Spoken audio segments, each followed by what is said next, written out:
Hey everybody, we have our resident Colorado-based subject matter expert on with us today. LaynieGanja is going to talk to us about some beginner advice for those of you who have never enjoyed a THC-infused edible. What to do when you're choosing your edible, how to take it, how long to wait before you feel any effects, and what to do if you are experiencing some of those negative effects that THC can sometimes be associated with.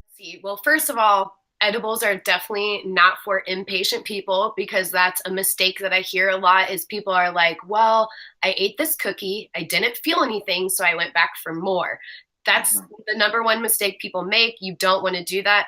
If you're going to go the edible route, it takes patience. Your body is literally consuming something and it's breaking it down just like you do food, and it's processing through the liver. So that is a whole process in itself and not something that's instant, like when you're inhaling something.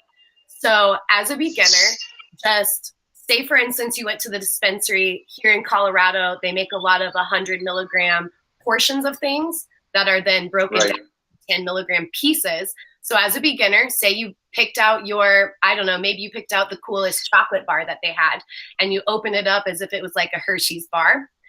It'll say 100 milligrams on the package, so you know this has 10 servings, and you will just pick up that one little piece of 10 milligram portion, and if you're nervous about it, go ahead and cut that 10 milligram portion in half, consume that 5 milligrams, assess yourself in about an hour, even up to 2 hours, and then decide if you'd like to have your other half or have another piece. Definitely just be patient with the process and understand that it's going to be much more enjoyable when you approach it that way. So people, if you ever consume too much of an edible and you're not enjoying yourself, you're not having a good time, just remember that the negative feelings and bad experience you're having will pass. It's not permanent. It's all going to fade with time. If you're really not enjoying yourself, make sure you're just drinking water. Make sure you're relaxed. Make sure you're comfortable. Watch a funny movie. Watch music videos. Scroll on YouTube. Do all kinds of things. Go outside and get some fresh air if you need to. Just know that it's all going to pass with time. You're going to be fine. And use it as an experience to learn a lesson like, oh, that's too much for me. I should not consume that much, and understand how much to take for next time to make it more enjoyable. Does caffeine help? Does anything can you take something else that might help take the edge off?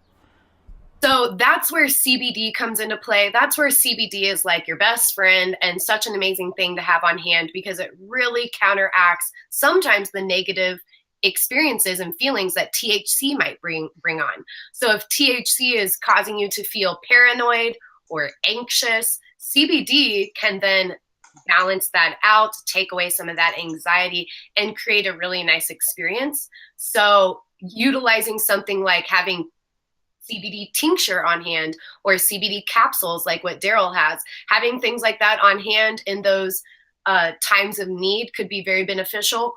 Or better yet, if you're somebody that's even nervous to begin with about being anxious and paranoid, you should probably take CBD in conjunction with your THC to begin with. You should probably just take them at the same time, or better yet, find an edible that's already been infused equally with both.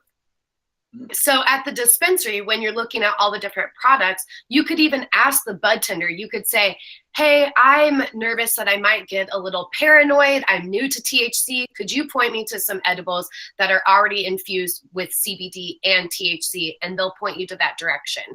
If the dispensary does not have a plethora of CBD items, that's where it's cool that companies like Charlotte's Web and Pure Hemp Botanicals and companies like that have good quality sources of CBD that you can just buy straight off of online. We've talked about how important the sourcing is before, but those are really good, trusted companies. Charlotte's Web, Pure Hemp Botanicals, there's several others. There's like Haley's Hope out there. So there's some really good ones that you could just purchase online if your dispensary does not seem to have a lot of good CBD options. Yeah, just as an extra precaution, it definitely does not hurt to make sure that you've already eaten before you take your edible. So it probably wouldn't be the best idea to take your edible on an empty stomach, especially if you're brand new to it. So just to ensure to have a good time, you might as well make sure you have at least a snack before you go into your edible. This will give the edible and the THC something to kind of stick to, something to help it hit and activate within your stomach. And it's just going to make for a better experience. Is there a possibility that it could upset my stomach, kind of like aspirin can upset your stomach? I just feel like if somebody is brand new to this and they take a THC edible on an empty stomach, that I feel like it could just be a lot for their system to have brand new to it, and especially on an empty stomach. I just feel like it's giving you a chance to upset your stomach or just make it less enjoyable. Right. So just like as a precaution, basically don't forget to eat and don't forget to drink water, because those things are so very important for a good experience.